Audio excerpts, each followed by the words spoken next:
불고기 얘기 좀 여쭤봐야 되는데 이렇게 좀 여쭤봐도 될지 모르겠는데 불고기는 한국 음식이 맞습니까? 불고기는 우리 고유의 우리가 음식이 부르고 맞습니까? 우리가 불고기라고 정하고 있는 카테고리들을 잘 봐야 돼요. 이게 직화에 석쇠로 굽는 것도 불고기이고요. 국물을 자작하게 해서 황동판 위에 이렇게 굽는 것도 불고기이고요. 소스를 좀 그렇죠. 다음에 이 냄비에 네. 이렇게 고기와 버섯과 당면과 대파와 양파와 막 이런 거 해가지고 이렇게 되는 것도 불고기라고 불러요. 그죠? 조금 섬세하게 나눠봐야 돼요. 일본은 소를 안 먹었죠. 네. 거의 1000년 동안. 네. 불교국가였고, 불결해. 가축을 먹지 마. 그래서 야생의 동물들은 먹었어요. 소, 돼지, 닭을 안 먹었어요. 그러다가 메이지 유신 때 들어와서 왕이 먹으라라고 하지는 않아요. 자기가 직접 그냥 먹는 것을 보여주는 것으로. 일본 왕이 이때까지 먹지 마 그랬는데 먹어 이렇게 하기가 좀 그렇잖아요. 그래서 지가 직접 먹어요. 그러면서 허용을 해요. 그래서 메이지 유신은 뭐 고기 혁명 뭐 이렇게도 이야기해요. 고기 유신 뭐 이렇게도 이야기해요. 자, 그러고 난 다음에 소, 돼지, 닭 이런 것을 많이 먹기 시작을 했겠죠. 조금씩 먹기 시작했겠죠. 그러면 그때 식민지 시대에 딱 들어와서 그때 당시에 조선인들 이미 소, 돼지, 닭을 많이 먹어 왔었어요. 그죠? 소를 잡는다는 일, 도살, 발골, 정형, 그죠? 이 일은 조선인들이 훨씬 더 많은 경험을 가지고 있었겠죠. 일본 사람들은 소라도 제대로 잡아봤겠어요. 그 큰 소를 발골, 정형한다는 게 그게 보통 힘든 일이 아니에요. 그게. 그러면 당연히 그 당시에 여러 조선인들이 그 일들을 많이 하고 그 고기를 잡아서 굽는 것을 일본 사람들 앞에서 많이 이렇게 일본 사람들 눈에 많이 보이기 시작했겠죠. 그러면서 일본의 문헌들은 다 똑같이 불고기라는 음식은 조선에서부터 비롯한 것이다 라는 것의 이야기가 적히는 이유가 거기 있는 겁니다. 음식은 조선에서 온 것이다. 불고기라는 음식은 아니, 소고기를 구워서 먹는 형식. 불고기라는 이름이 명시되진 않았습니까? 없죠. 그냥 그런 초기에는 일본에서도 그 음식에 대한 명칭을 뭐로 할 것인지에 대한 것도 없었죠. 그게 당연히 없었겠죠. 그러니까 일상의 용어로 등장하지는 못했겠죠. 이 야끼니쿠라는 말은 일본에서 1870년대에 만들어진 말이기는 한데, 근데 그게 일상의 말로 만들어지려 그러면 그 음식이 이 민중의 속으로 많이 번져야 되는 거잖아요. 근데 그렇게까지 쉽게 번지지를 못했겠죠. 그러면 근데 그것이, 그러면 이 조선의 방식이 고스란히 일본으로만 간 거냐? 그렇지가 않은 것들의 흔적이 우리 음식 안에 있어요. 제가 불고기의 여러 종류에 대해서 이야기했죠. 직접 직화로 굽는 거, 동판 위에 굽는 거, 냄비로 이렇게 거의 끓이듯이 하면서도 먹는 거. 이 음식들을 보면 기본이 외간장이에요. 외간장. 조선간장이 없어요. 네. 거기다가 설탕도 많이 써요. 어떤 거는 그 햄문헌의 조리법들 이런 거 보면 마늘도 안 들어가 있는 것들이 있어요. 불고기 조리법 중에. 뭐지? 한국 사람이 좋아하는 참기름도 없는 것도 나타나요. 이건 뭐지? 스키야키? 일본의 오랜 냄비 요리인 스키야키라는 게 있어요. 그 스키야키에다가 소고기가 들어가는 그런 방식의 음식도, 조리법이 일본의 외간장, 설탕을 더하는 이런 스키야키의 법이 우리의 불고기라고 하는 그 음식에 많은 영향을 줬다. 그 음식이라는 게 어느 한쪽으로 일방으로 그냥 이렇게 넘어가고 이식되는 게 아니고 그 넘어가면 또 거기서 그 사람들이 늘 먹던 방식에 또 변형이 일어나고 그 변형이 또 이쪽으로 영향을 주고 뭐 이러는 거거든요. 이렇게 음식이 그대로 탁 하고 넘어가서 그게 그대로 이런 것은 없어요. 이건 모든 문화가 그렇거든요. 그래서 서로 간섭하고 서로 변형을 일으키고 하면서 이렇게 음식들은 쭉 이렇게 우리의 삶 속에서 그냥 이렇게 쭉 흘러가는 겁니다. 그냥 한 시대를 딱 붙잡고 요런 거, 요건 뭐 이렇게 하기 힘든 거죠. 그래서 일본의 문헌에서는 한국의 불고기에 많은 영향을 받았다라는 게 명쾌해요. 그리고 소고기를 굽는 방식을 우리가 일본 사람들한테 널리 가르쳤다라고 이야기할 수 있어요. 왜?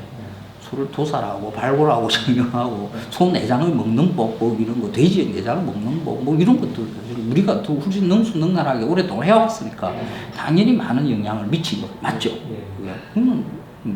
그 안에 조리법 안에 외간장과 설탕 뭐 이런 조리법들은 또 사실 일본의 영향도 우리가 받았고 지금도 그 흔적으로 남아있다 이렇게 볼 수 있는 거죠. 음식으로 보자 그러면 그렇게 봐야 되는 게 정상이고요. 그 이야기는 제가 여러 차례 그래서 다 써놨던 거예요. 내가 한국의 불고기가 일본에서 왔다라고 하는 이야기 한 번도 한 적이 없어요. 아니, 그런데 내가 그렇게 말했다라고 이야기를 해요. 아니, 그래서 저도 이제 왜 이런 말씀을 드렸냐면 이 불고기 어원과 관련해서 쭉 또 말씀하신 게 있습니다.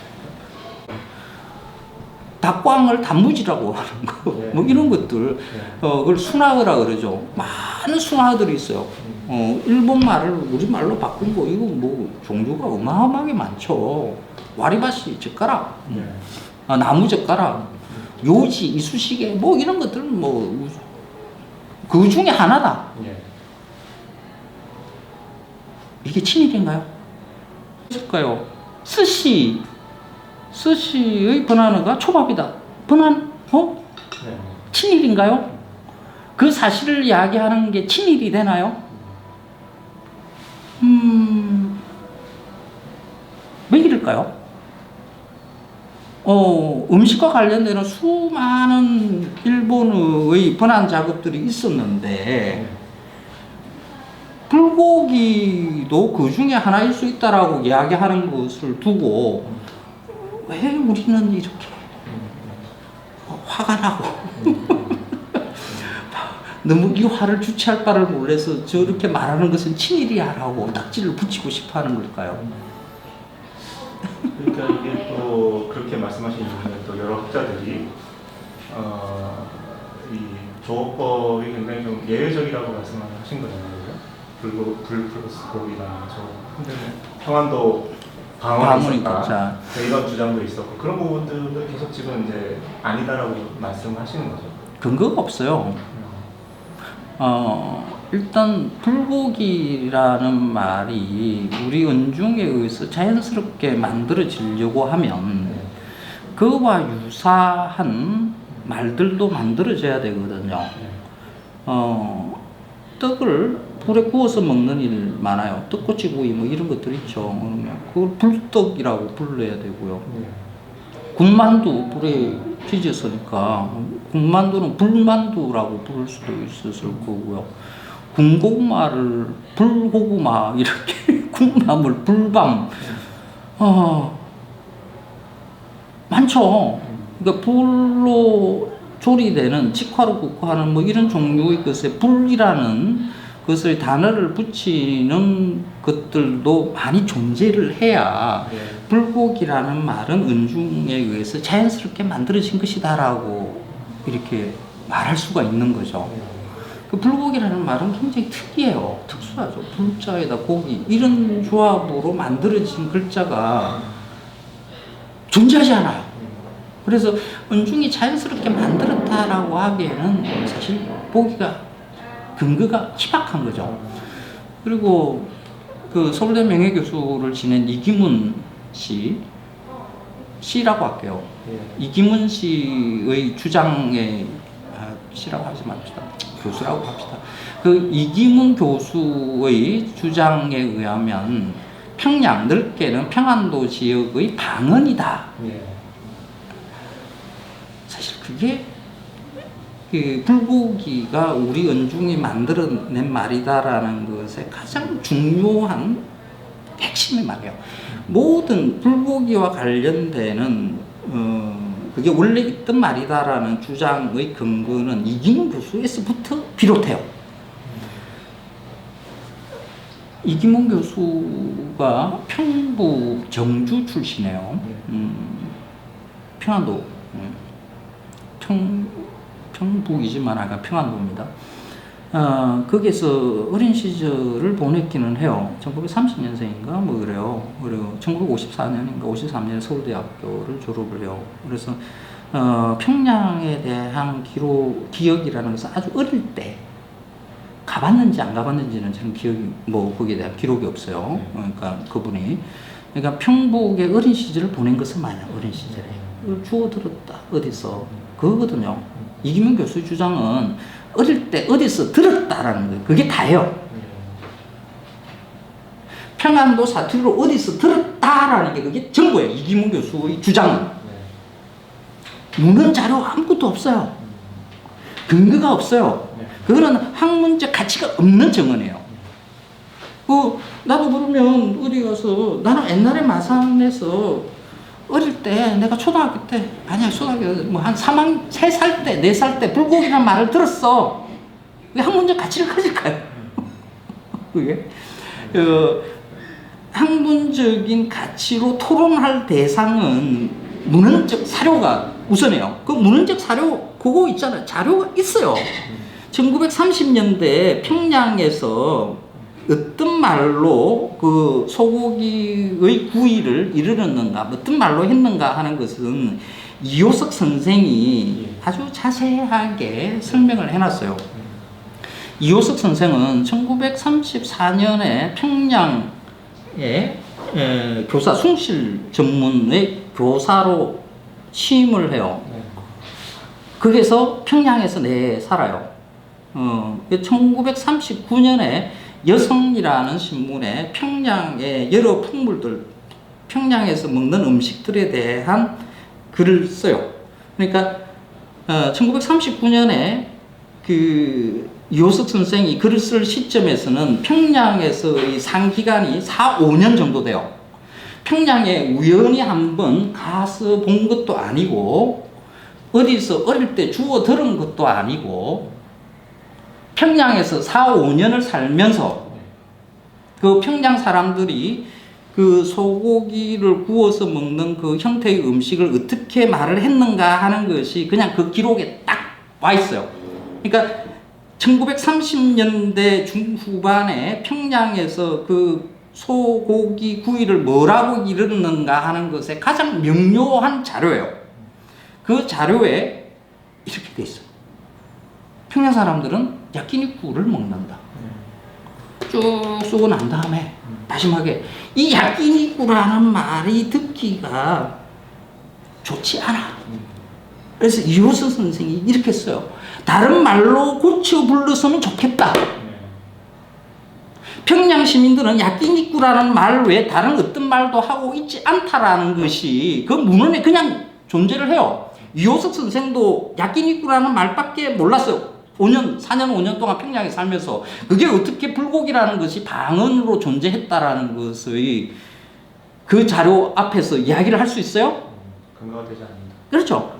제가 왜 이런 소위 불고기는 야끼니쿠의 번안을 씻다라고 이야기를 하냐 그러면 이기문 교수의 불고기 이야기며 그 주변에 여러 학자들이 써놓은 거 이거 다 검토했었어요. 이호석 선생의 그 글도 있잖아. 이미 제가 파가지고 다 가지고 있었어요. 다 검토된 것들이에요. 그 학문이라는 것은 저는 칼럼니스트거든요. 칼럼니스트. 칼럼니스트 이 정도의 근거를 가지고 이야기를 해요. 근데 학문한다는 사람들이 근거도 없이 어디서 들었다, 어릴 때 들었다, 그래서 평안도 방언이다? 그걸 논문에 쓸 수 있는 말일까요? 그게? 이기문 교수의 그 논문과 그것을 다시 재반복해서 쓰고 있는, 계속 뺏기게 하고 있는 그 논문들 다 폐기돼야 되는 거예요. 누가 방언, 말 같지도 않은 이야기죠. 그러면 뭐 쓸들 얼마든지 만들죠. 그러면 뭐 부산에서 살았던 어느 국어학자가 우리는 어릴 때 불고기를 어디서 주워 들었다고. 어디서 주워 들은 거 가지고 학문적 가치가 있는 것으로 이야기하는 진짜 우리나라 한국의 그 학자들이 취하고 있는 그 얄팍함에 저는 참 놀라웠어요. 그러면 내가 있잖아, 이호석 선생 자료를 내놨으면 또 반론이 있어야 될 거 아니에요. 거기 학자들은 특별히 반론이 없습니까? 없죠. 이호석한테. 이호석 선생은 그게 불고기란 말이 있냐? 그럼 하나면 거기에 대해서 그러면 뭐 방언 자료를 가져와야 될 거 아니에요. 아니면 북한에 자료들 많아요. 북한의 불고기 자료라도 뒤져가지고 거기서 평안도 사투리라고 쓰였는가 그 자료를 가져오면 될 거 아니에요. 북한 자료 나도 다 봤어. 자료로 합시다. 이런 것은 저는 음식 문화와 관련되는 글쟁이잖아요. 음식 문화 관련되는 글쟁이로 살아가는 것도 힘들어요. 뭐든지 근거 자료를 제시를 해야 되거든요. 그거 하나 찾는데 그게 얼마나 걸리는지 아세요? 이호석 선생이 그렇게 1939년에 이야기했다라는 거, 그거 하나 있잖아요. 끄집어 내오는 데까지 그게 얼마나 많은 자료를 뒤졌겠어요. 그게 데이터. 그거는 진짜 디지털, 그러니까 뭐지, 온라인에도 존재. 그거 있잖아, 문헌들 캐캐 무거운 거 뒤져가면서 먼지 마셔가면서 있잖아, 이렇게 해가지고 찾아내는 거예요. 그게. 왜 학자들은 왜 그런 연구 안 해요? 일개 그 국어학 전공도 아닌 겨우 마칼럼니스트가 그렇게 파고들어 자료를 찾아내는데 왜 국어학자라는 분들이 왜 그 일을 안 해요? 알겠습니다. 질문 드렸던 건데, 그러면 불고기를 우리 고유의 음식으로 볼 수 있을까요? 고유의 음식 이런 거 있잖아요. 지금 많은 생각을 해봐야 돼요. 근데 자꾸 저 봐봐요. 아니 그거 말고 의원 맞지 말고 이렇게 한번 생각을 해봅시다. 이 세상에 어느 것이 고유의 것이라는 게 있을까요? 어느 나라, 어느 민족의 고유의 것이라는 게 존재할까요? 불고기라는 음식의 형태는 사실 아주 다양하게 변주가 일어나죠. 예. 왜냐면 자꾸 이제 뭐 고구려 맥적 얘기가 자꾸 나오기 때문에 고구려 맥적부터 이야기할까요? 이게 천암선 선생이 고사통에 맥적을 가지고 왔어요. 동진시대의 자료죠. 수신기에 그런 게 있다. 맥적의 맥은 우리 동이족을 이루는 것이고 먼 부여와 고구려 시대 때부터 있었던 고기구이다. 천암선 선생이 그렇게 써놨어요. 고사통에. 그걸 가지고 무한 반복을 하는 거죠. 무한 반복. 천암선 선생님이 써놓았으니까 그에 대해서 어떻게 이해를 해주세요? 동양의 최고 스카비 천암선 선생님. 저는 조금 달라요. 저는 원본을 봐야 되거든요. 천암선 선생이 봤다는 고사통? 그래? 아니 천암선 선생이 봤다는 수신기? 그래, 수신기부터 보자, 일단. 원문에 어떻게 적혀 있는지부터 확인하는 게, 이 글쟁이들, 저같이 전문 글쟁이들이 해야 되는 작업 중에 하나예요.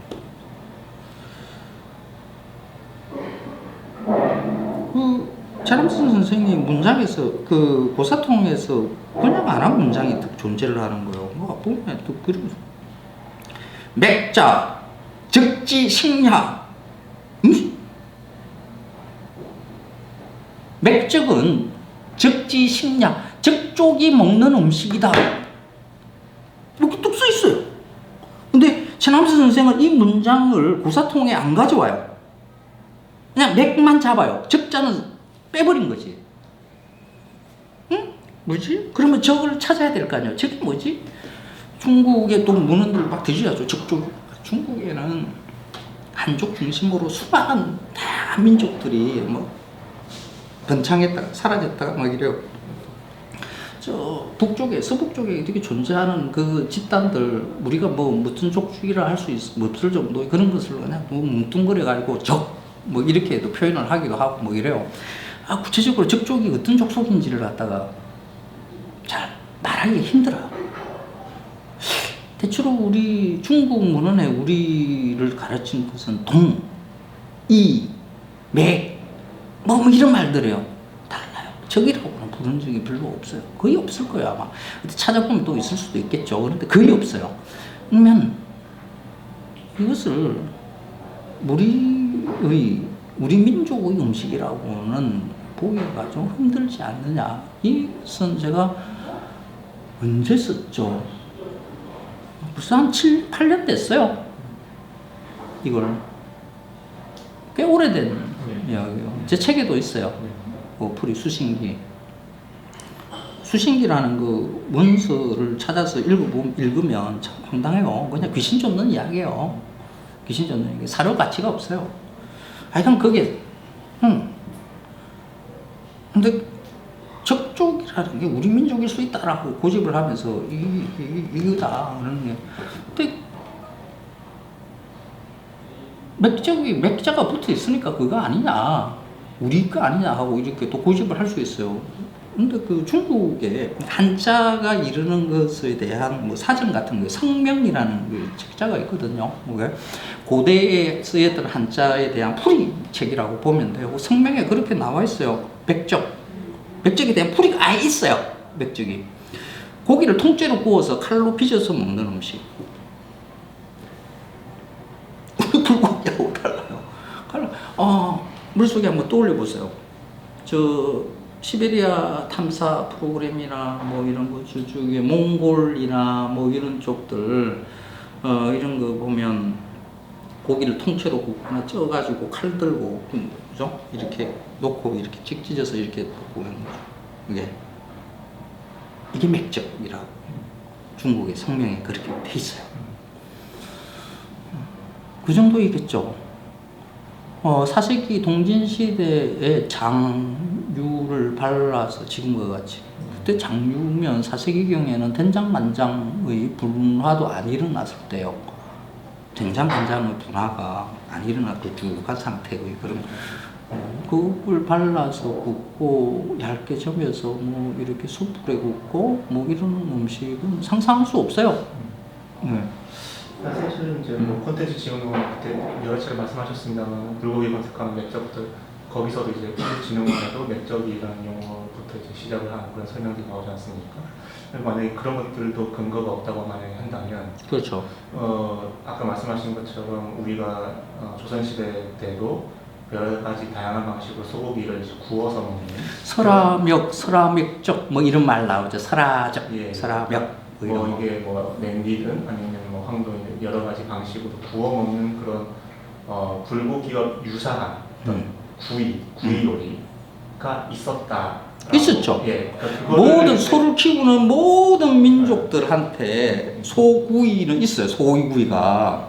그게 우리만의 음식은 아니더라는 말씀. 그렇죠. 그겁니다. 이번에 EBS에서 그게 나올 거예요.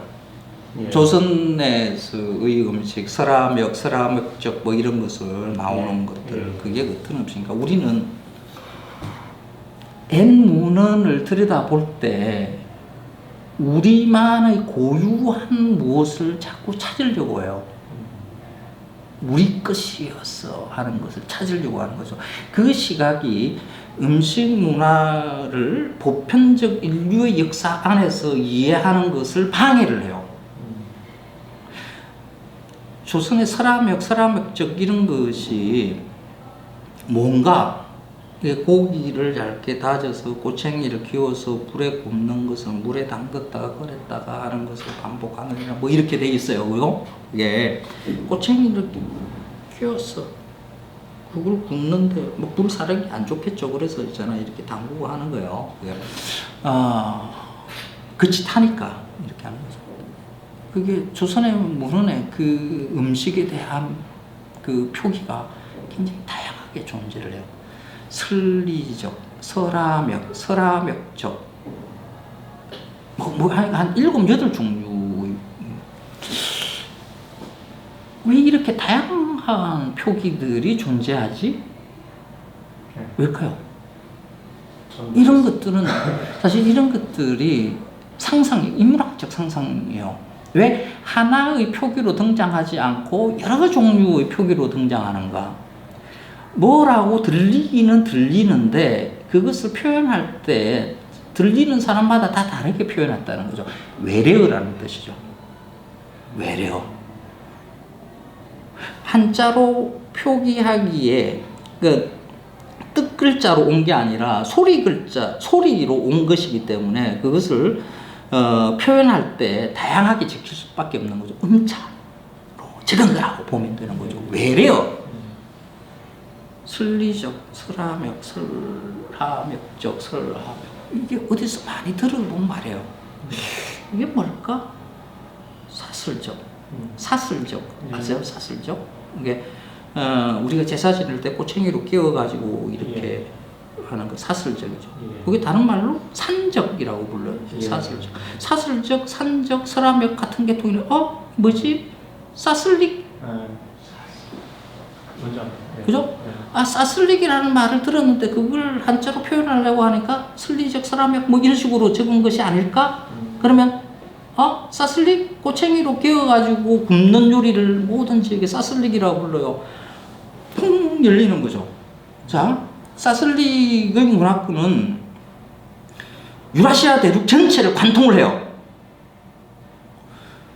이 한반도 바로 위에 연해주에서부터 중국을 거쳐서 중앙아시아를 거쳐서 사우디아라비아를 거쳐서 저 유럽의 웬만한 지역까지의 그 고기를 꼬챙이에 끼워서 굽는 것을 다 사슬릭이라고 해요. 사슬릭. 그게 설화맥적. 그게 우리의 제사 지낼 때 고기 구이인 사슬적, 산적하고 다 연결이 되는 거죠. 설화맥을 우리 조상님들만의 특이한 조리법으로 볼 것이냐, 아니면 이 설화맥이 유라시아 대륙을 관통하는 음식 문화의 하나의 끝지점을 아시아 대륙의 끝지점이에요. 이거로 읽어낼 것인가 하는 것으로 한국의 음식 문화를 보는 시각은 완전히 달라지겠죠. 음식은 한 지역에서 고유한 그런 형태를 가지는 것도 있지만은 대체로 서로 연결이 돼서 간섭하고 변화하고 서로 얽히고 설키면서 이렇게 쭉 연결이 되어 있는 거죠. 불고기도 그렇게 봐야 된다고 보십니까? 그렇죠. 우리만의 어떤 전통 음식은 아니다. 고기를 구워서 먹는 음식은 적어도 그 시발점은 70만 년 전에 호모 에렉투스부터 잡아야 되는 거고요. 그걸 어떤 특정의 음식, 한 지역의 고유한 음식. 그러니까 자, 우리는 많은 사람들이 우리 민족만의 고유한 음식에 대해서 집착을 해요. 근데 또 자부심을 또 갖는 부분도 자, 우리 민족만의 고유한 이런 것이 왜 발생을 했을까요? 쉽게 말해서 민족주의. 우리가 조선에도 민족주의라는 게 있었을까요? 조선에서 살고 있었던 이 땅의 백성들이 우리는 한 핏줄이라는 의식을 가지고 있었을까요? 없어요. 불가능해요. 왜? 양반과 상놈이 어떻게 한 핏줄이에요? 달라요. 그래서 신분제 국가에서는 한 핏줄이라는 의식을 만들 수가 없어요. 민족 개념이 없어요. 민족이라는 것은 근대 이후에 발생하는 개념이에요. 네이션이. 우리한테도 민족이라는 것이, 민족의식이라는 게 만들어지는 것. 이 한반도에서 한 핏줄이라는 이런 의식을 만들어내는 것은 일제강점기라고 보면 돼요. 왜 필요했는가? 독립국가를 위해서. 이 한반도에서 민족주의는 독립국가를 이루기 위한 도구적 이념이에요. 우리는 조선과 이 대한민국을 자꾸 연결해서 생각을 하는데 그건 잘못된 역사의식이에요. 조선은 왕국이고요. 이 대한민국은 민주공화국입니다. 전혀 다른 나라예요. 전혀 다른 나라예요. 그 의식이 필요해요. 1910년을 우리는 한일병합조약에 의해서 경술국치, 나라를 잃었다라고 이야기를 해요. 근데 저는 이것을 나라를 잃었다라고 이야기를 안 해요. 나라를 빼앗긴 것은 이시왕가지 이 땅에 살고 있는 민중들이 아니에요.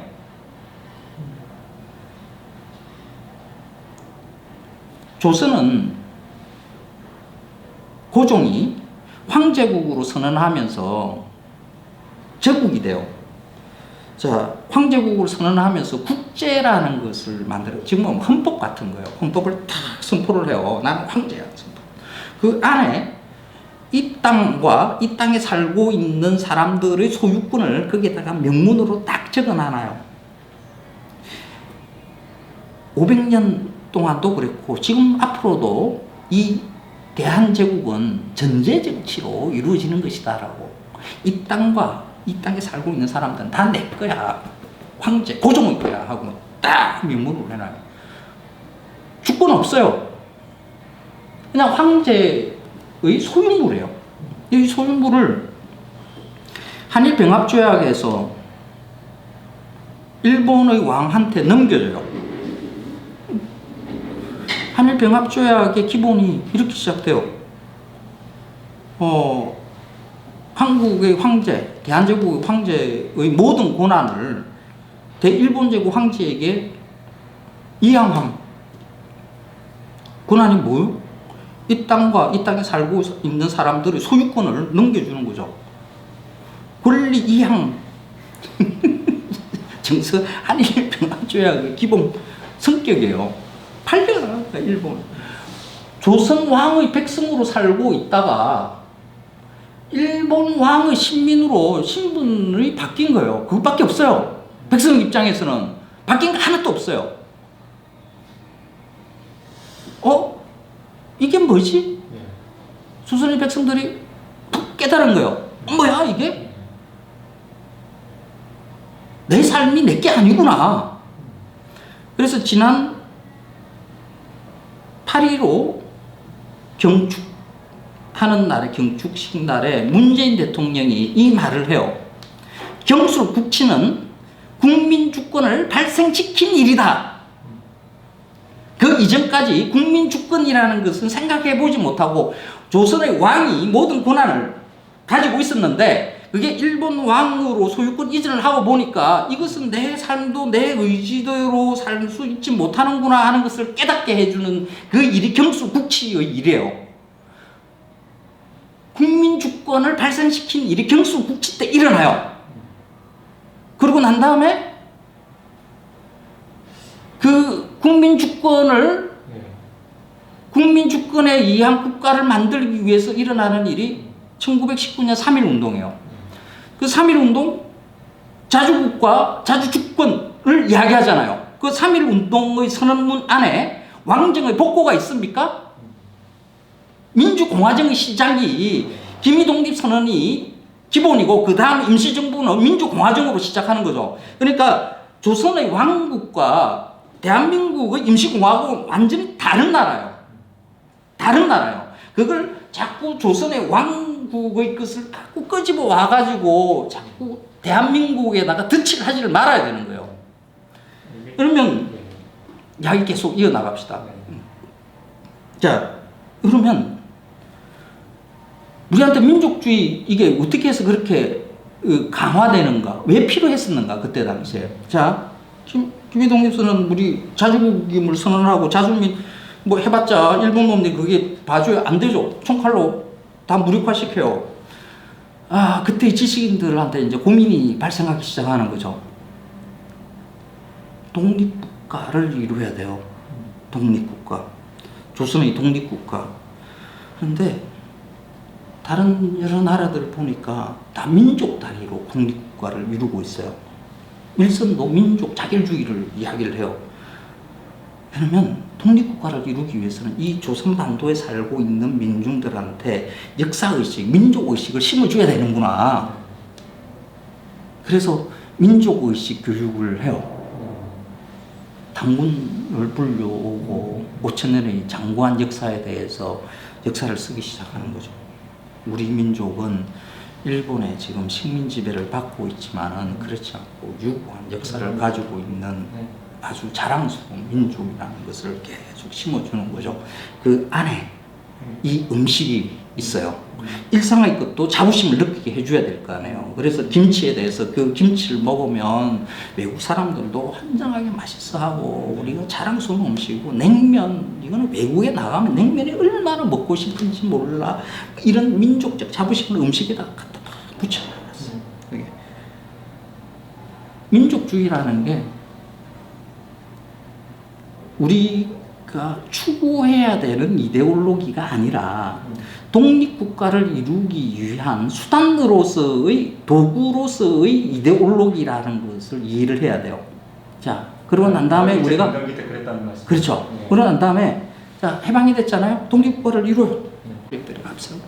그래서 양쪽 다 민족을 내세워요. 이승만도 민족의 아버지고 김일성도 민족의 위대한 영도자고 서로 민족.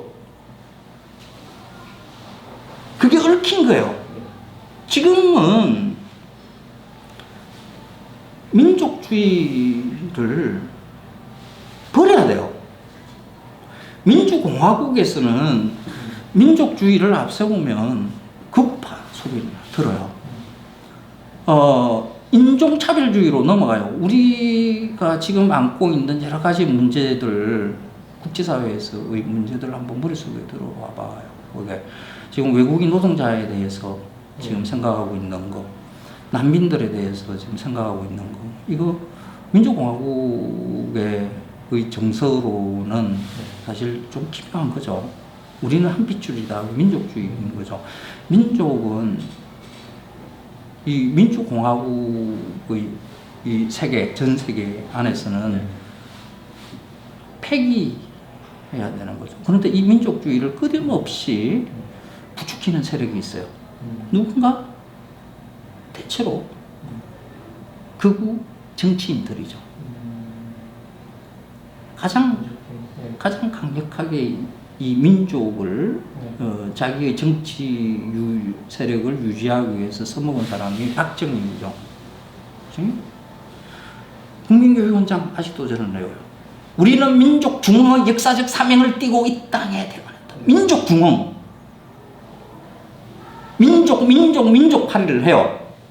민주공화정에서. 왜? 독재 권력이 자기의 정치에 대한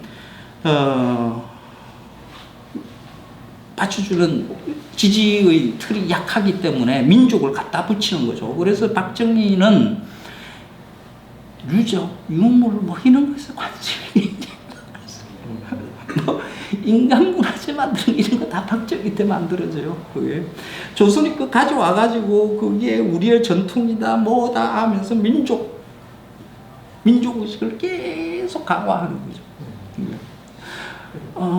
불고기 얘기가 이렇게까지 왔는데 왜 이 이야기를 하느냐 그러면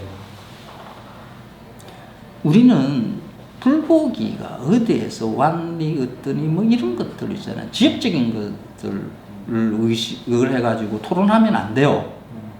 왜 우리는 불고기라는 말이 야끼니꾸의 번안어일 수 있다라는 이 말에 우리는 왜 화를 내고 있는가? 우리의 마음속에 지금 이 심리 상태가 어디에서 비롯한 것인가 하는 것을 생각을 해봐야 되는 거죠. 불고기에 대해서 누가 강력한 민족의식을 더 씌우는 작업들을 했다라는 거죠. 그거를 한식 세계화와 연관지어서 보시는 겁니까? 오래됐어요. 박정희 때부터죠. 제가 중학교 때의 영어 교과서에 불고기가 등장을 해요. 여러분들 혹시 중학교 교과서에 불고기 등장했었어요? 난 모르겠어요. 제가 그럴 때는 처음에 영어 보는데 여기도 문장은 기억이 안 나요. 아마 이런 걸 거예요. Do you know 불고기? 그럴 수도 있어요. 불고기. 우리의 자랑스러운 음식이래, 불고기. 이 불고기가 뭐야? 그러면서 애워요, 불고기. 자, 한국의 대표 음식 불고기. 이 민족의식을 고취시키는 것으로 음식이 유용되는 사례는 많아요. 불고기, 김치, 떡볶이, 네. 뭐 기타 등등 이런 것들이죠. 지금 말씀하신 것들이 하나같이 이제 네티즌들 어떻게 반응하느냐, 불고기, 떡볶이, 전에 말씀하셨던 쌈, 이런 것, 그리고 뭐 삼겹살. 맞아요. 우리 문화를 깎아내리면서 일본과의 어떤 밀접성을 설명하고 있는 것처럼 보여지니까 이중 구석이 네티즌들이 이제 그런 반응을 하는 거죠. 뭐 일본 만물사를 주장하고 있다, 이런 식의. 맞아요. 근데 지금 이렇게 말씀을 들어보면 그런 것들이 이제 민족주의를 깨기 위해서, 그러니까 좀 더 크게 보면 예. 내가 왜, 그러니까 내가 하는 말에 화를 내는 지점들을 한번 잘 보자는 거죠. 떡볶이. 나는 떡볶이를 맛없다라고 이야기를 했지, 떡볶이를 먹지 마라라고 이야기를 하지를 않았어요. 참 맛없다. 맛은 없지만 먹지는 말라고 말씀하신 적. 그렇죠. 내가 어떻게 이것은 먹지 마라고 이야기를 해요? 그럴 수는 없어요. 국가도 위생적으로 안전하고 건강에 아주 유의하지 않으면 먹지 마 이 소리는 안 해요. 그냥 각자의 선택에 따라서 먹고 안 먹고 할 뿐이에요. 그건 자유예요, 먹는 것은. 근데 맛 없다라고 이야기를 했어요. 근데 거기서 활짝 화를 냈어요. 자, 다른 것을 예를 들어 봅시다. 우리가 맛없다라고 이야기하는 것들 주변에 그 외에도 참 많아요. 우리 일상. 돼지국밥 참 맛없어. 화가 납니까? 커피 맛없어. 화나요? 녹차 그거 맛없어. 닝닝하고. 떡볶이 맛없어. 왜 화가 나죠? 왜 화가 날까요? 먹지 말아라고 이야기한 것도 아니에요. 제가 맛없다라고 이야기한 수많은 음식 중에 그냥 하나일 뿐이에요. 떡볶이라는 것이. 그런데 왜 화를 낼까? 떡볶이에 강력한 민족의식을 붙여두고 있다라는 거죠. 내 삶의 정체성을 그 떡볶이에다 투여하고 있다라는 거죠. 근데 내가 원래 살아오면서 떡볶이에다가 그렇게 붙였는가? 아니면 누군가가 그 생각을 하게끔 붙여줬는가 하는 것을 좀 살펴볼 필요가 있겠죠. 죄송하지만 떡볶이에 민족의식을 붙였다는 건 어떤 의미? 한식 세계와 떡볶이 세계와 거기에 그렇죠. 보통의 음식은 자기가 추억이 담겨 있는 것이라 하더라도 그렇게 화 안 내요. 제가 마산 출신이니까 마산 아구찜 되게 좋아하거든요. 어릴 때부터 먹고 이랬으니까 마산만 가면 아구찜 먹어요. 근데 마산 아구찜이 좀 독특해요. 아구를 말려서 쓰거든요. 된장도 써요. 그래서 맛이 아주 기묘해요. 그게. 그래서 마산 아구찜 먹어본 사람들은 다 한결같이 처음 먹은 사람도 이런 사람은 맛없다라고 이야기해요. 그래서 저도 똑같이 이야기해요. 그래 맛없어. 처음 먹으면 그 맛없어. 나 화 안 내요. 내 어릴 적 추억이 담겨 있는 음식이라 하더라도 기자님 무슨 음식 어릴 때 추억이 담겨 있는 음식 이야기해 보세요. 저는 사실 떡볶이 좋아하기 때문에. 떡볶이 말고 다른 추억 음식 아무거나 이야기해 보세요. 뭐가 있을까요? 만두. 만두? 네. 만두 요즘 무슨 만두 맛이 없지 않아요? 이게 피도 너무 얇게 찐득하고 뭐 그죠? 요즘 나는 피가 문제라고 생각해요. 시중에서 팔리고 있는 만두 그렇게 난 맛있다라고 생각 안 해요. 맛없어요. 화나요? 저는 자신이 좋아하는 음식을 맛없다라고 해도 사실 보통 그렇게 크게 화를 안 내요. 왜? 왜 화를 낼까? 삼겹살이 1960, 70년대 일본에 돼지고기를 부분용으로 수출하기 시작하면서 삼겹살이 남아돌기 시작하면서 우리가 많이 먹게 되면서 우리가 좋아하게 된 것이다 라는 말. 일본에 좋은 것을 갖다 주고 우리가 싸우리를 먹었단 말이야. 난 저 사실 이거는 굉장히 기분 나빠요.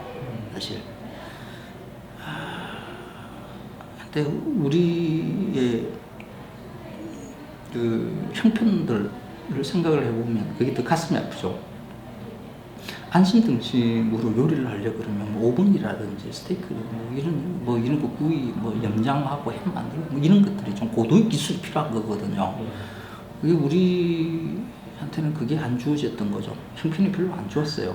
그래서 그냥 삼겹살 구운 그거 얇게 썰어가지고 불판에서 이렇게 구우면서 프로판가스가 공급되면서 그게 또 가능해졌어요. 쉽게 먹는 거죠. 그게 쌈과 된장 이게 없었으면 우리 그래도 제대로 못 먹어내요. 그것만 먹으면 참 힘들어요.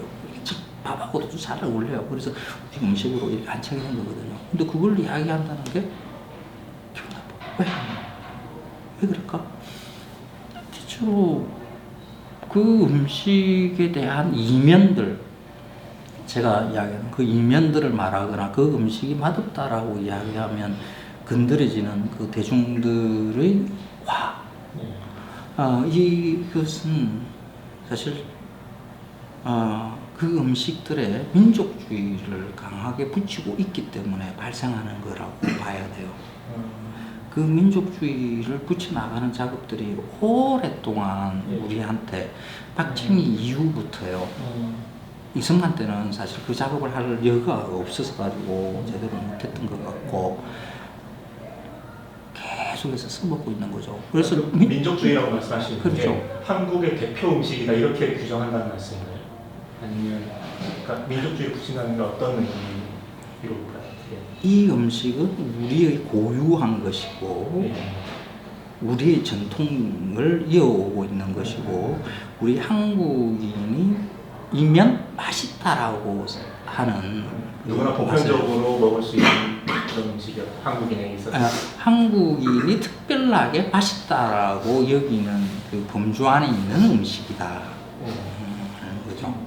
그리고 이런 음식을 먹어야만이 한국인이라고 할 수 있어. 한국인은 김치는 먹어야 한국인이지. 소의 정체성을 그렇죠. 매운 떡볶이 정도로 먹어줘야 한국인이라고 할 수가 있지. 삼겹살을 맛있다라고 해야 한국인이지. 그 음식에다가 민족의 정체성을 덧붙이는 작업들. 이게 큰 그림에서 민족주의를 강화하는 거죠. 머릿속에 한번 떠올려 보세요. 김대중 노무현 대통령 때 음식에 대해서 이렇게 강력한 음식에 대한 민족주의를 강화하는 적이 없어요. 한식 세계화 뭐 이런 이야기도 안 해요. 이명박 대통령 딱 들어오자마자 한식 세계와 민족주의가 딱 붙이기 시작하죠. 이명박과 박정희는 다르지 않아요. 똑같아요. 개발, 토목, 정신적인 것은 민족주의. 이명박의 민족주의를 탁 하고 가장 강력하게 친 그게 그거잖아요. 독도 방문.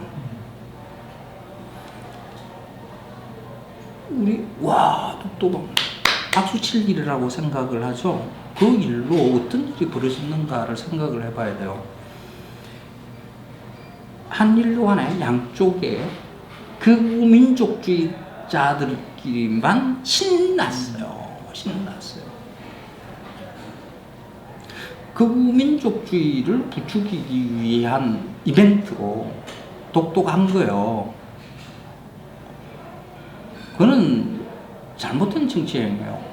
일본과 우리의 관계에서 제거해야 될 사람들이 이 극우주의자들이거든요. 극우민족주의자. 일본도 극우민족주의자. 그 뿌리가 군국주의에 있지 않습니까? 아베가 그런 라인에 있는 사람들이잖아요. 그런 사람들을 제거해야 되는 거죠. 우리도 그런 사람들, 극우민족주의 팔아먹는 이 세력을 제거를 해야 되는 거죠. 각각의 일본도 오르고 우리도 오르고 민주공화정 제대로 돌아가는 원칙대로 돌아가는 그런 나라가 되면 서로 일본도 우리한테 사과를 하겠다는 그 세력은 다 민주 세력이에요. 그 사람들이 특세를 하게끔 해야 되는 거죠.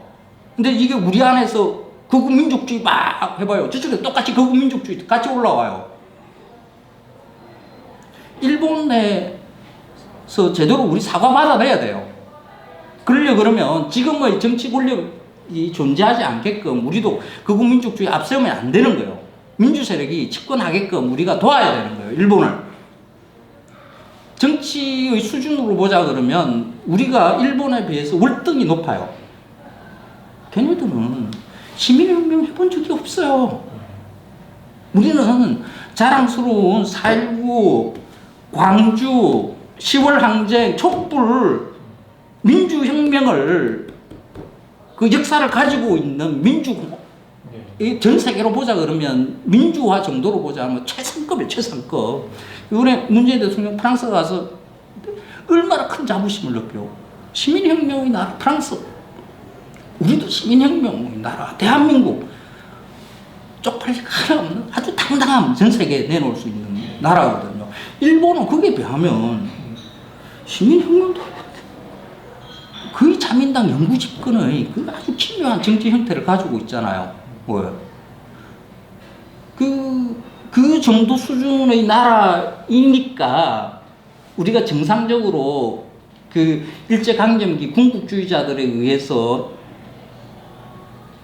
만들어진 그 희생자들에 대한 사과를 제대로 받아내지 못하는 거예요. 갖다 전범들의 자식들이거든. 극우주의자들이 다. 아베도 그러고. 그걸 어떻게 몰아내지? 우리가 민족주의 안 내세워야 돼요. 이게 친일,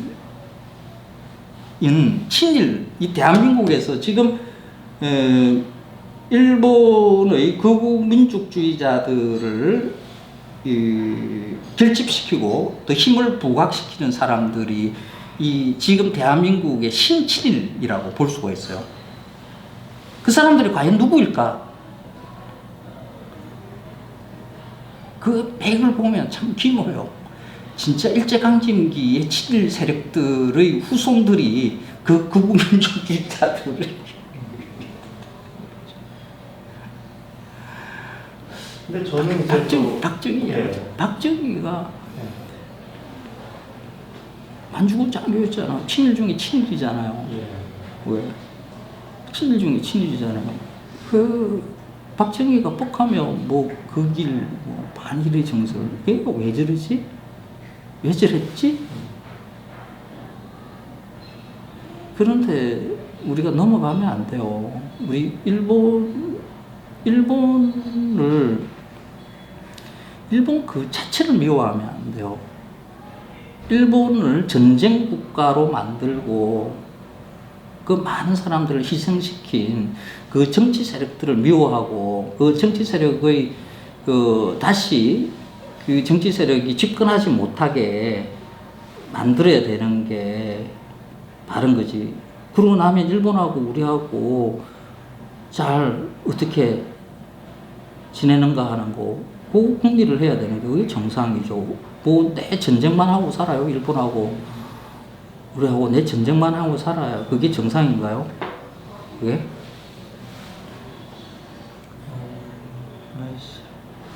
정말 이런 이야기를 할 때마다 저는 화가 많이 나요. 사실 화가 많이 나요. 선생님 말씀이 참 이해가 되는데요. 또 한편으로는 아까 뭐 떡볶이 삼겹살 얘기도 하셨기 때문에 사실은 저도 굉장히 좋아하고 맛있어하는 음식이라 이것을 이제 민족과 연관시켜서 설명하면 이게 너무 이렇게 논의가 커져 버리는 느낌 그런 거 있지 않습니까? 그러니까 나는 이 음식이 좋은데 어떤 그렇죠. 그 이게 내가 이야기했죠. 전문가가 이 음식은 맛이 없다라고 하면 뭔가 약간 좀 개인의 선호가 무시당하는 느낌 뭐 이런 거일 수도 있다고 생각합니다. 선호가 민족주의에 의해서 강요되는 화라기보다는 그게 뭐 그러니까 내가 이야기했잖아요. 내가 선호하는 음식을 맛없다라고 해서 그렇게 격렬하게 정오심을 품지는 않아요. 화내지는 않아요. 제가 좋아하는 기분 나빠할 수는 있어도 그렇죠. 좀 그래 그건 네 입맛이고 그게 원래 끝이에요. 그런데 우리는 공격적으로 비난하는 것은 또 다른 문제. 그렇죠. 그건 화가 굉장히 많이 나 있는 상태거든요. 막 댓글 달고 황교익 하차라 뭐 이러는 것 정도는 그러니까 그게 몇몇 의도적인 것이 아니고 실제로 네티즌들이 그렇게 움직이기도 해요. 저는 그것을 감지해요. 왜 제가 이 말을 하면 그럴 것이다라는 것을 저는 너무 잘 알고 있거든요. 만약에 김치에 대한 문제점들을 지적을 하는 사람이 있다 그러면 우리 땅에서 살아남기가 힘들 거예요. 그죠? 김치는 맛이 없다. 아주 강력한 김치는 아주 강력한 민족의식을 붙여두고 있죠. 이런 것이 민주공화정에서 시민이 가지는 바른 의식일까? 이걸 끊임없이 생각을 해봐야 된다는 거죠.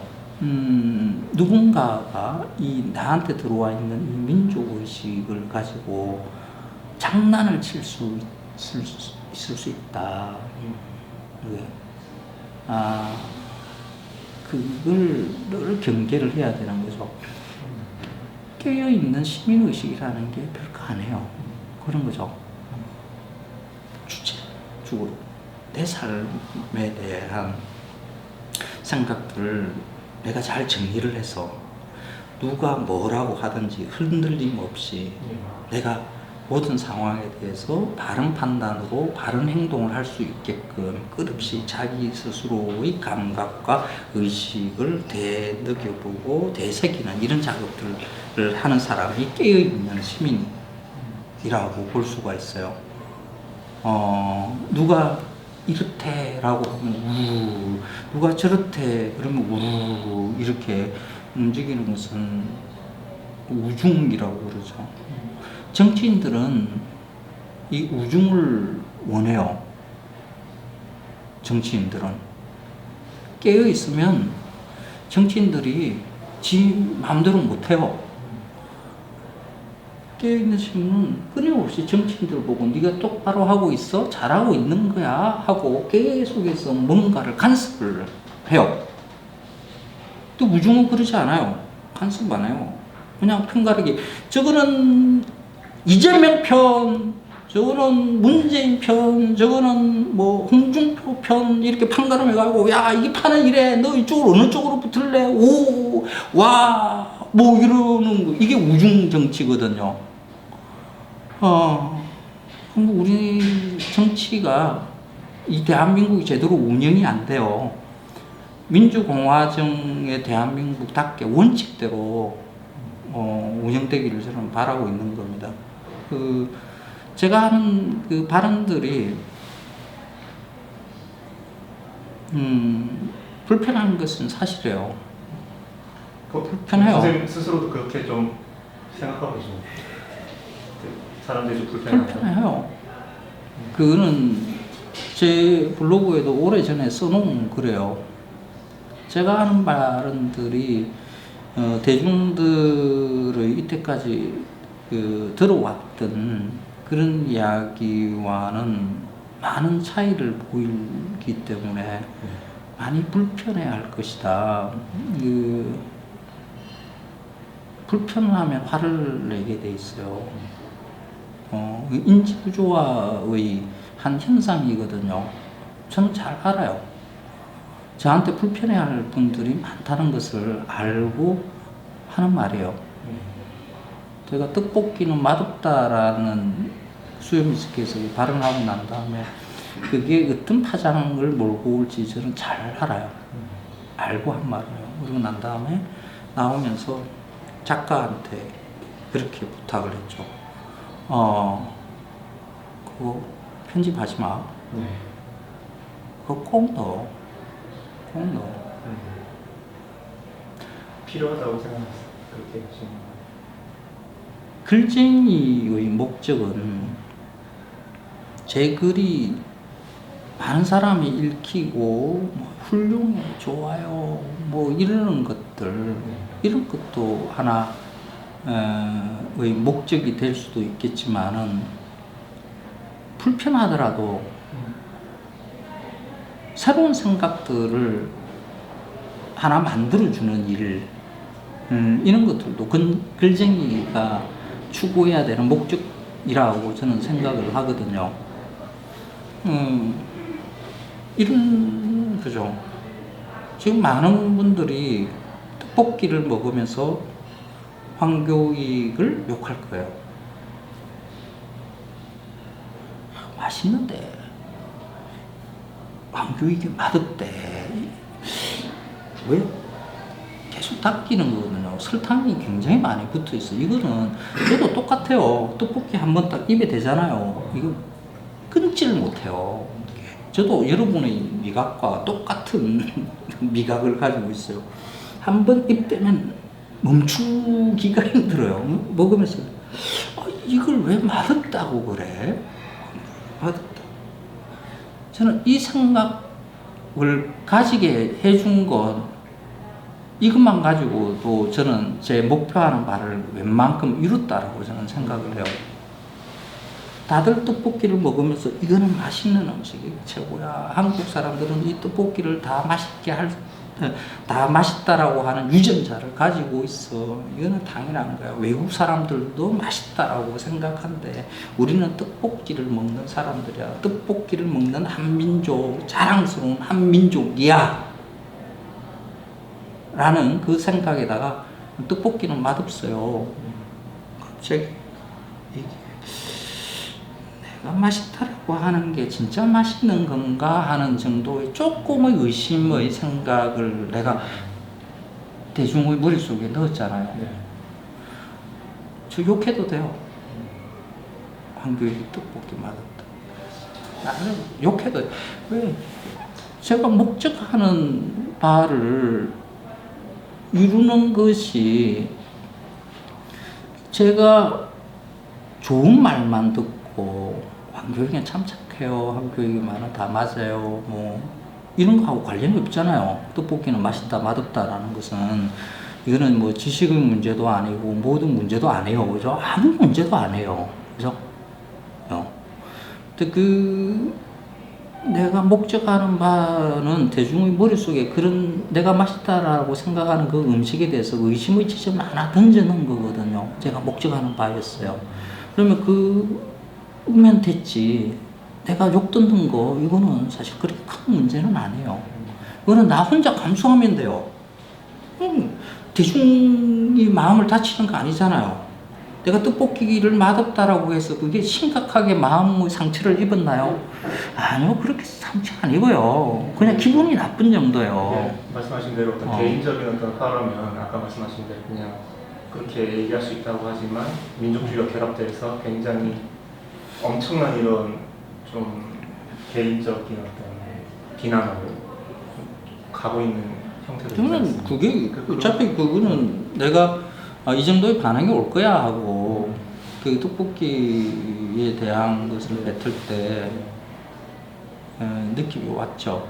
떡볶이는 맛없다라고 발언하는 것이 어떤 반응들이 올 것이다라는 거예요. 예. 그래서 제가 지금 책 하나 집필하고 있는 중이거든요. 예. 한 절반 조금 더 넘게 썼어요. 제목은 여기서 내가 이야기할게요. 떡볶이를 먹는 사람들. 고흐의 감자를 먹는 사람들에서 그래서 오마주를 한 거고요. 어떤 내용? 인간이 음식을 좋아한다는 것이 어떤 기제로 해서 만들어지는 것입니다. 그러니까 한 인간의 기호가 어떻게 사회적으로 결정되는가 하는 것을 이렇게 좀 재미나게 어렵지 않게 이렇게 풀어서 쓰고 있는 중이에요. 한편으로도 그런 생각이 드는데, 그러니까 작년에 한 매체랑 인터뷰 하신 걸 제가 봤는데, 불편해하는 것을 이해한다, 사람들이. 하지만 또 한편으로는 어떤 소통법을 또 고민하고 있다고 말씀을 하신 인터뷰가 있더라고요. 이런 거죠. 예. 불편해하기만 하고 예. 스스로를 돌아보는 그 인식, 그러니까 자아를 되돌아보는 이런 작업이 없다 그러면 사실 무의미한 거죠. 예. 제가 던지는 말이. 예. 저도 그러니까 그 인문학의 전통이라는 게 그거거든요. 나는 왜 이럴까? 나는 뭐지? 하는 스스로에 대한 질문들을 끊임없이 던지는 게 사실 인문학의 전통이거든요. 그래서 나도 늘 나한테 질문을 던져요. 네 환경이 왜 이래? 이러는 거야. 하고 끝없이 저한테 질문을 하거든요. 그 생각들이 대중들도 똑같이 스스로한테 질문을 던지는 것의 일로 제가 하는 말이 그게 되면 그게 저는 아주 성공하는 것이라고 보거든요. 근데 그냥 불편해만 한다 그러면 내가 그닥 이렇게 성공적인 커뮤니케이션 활동을 하고 있지 못하다고 평가할 수 있겠죠. 제 스스로한테. 그러니까 저한테 물어보는 거죠. 저한테. 그러면 어떻게 해야 되지? 내 스스로한테 계속 그걸 질문을 하고 있어요.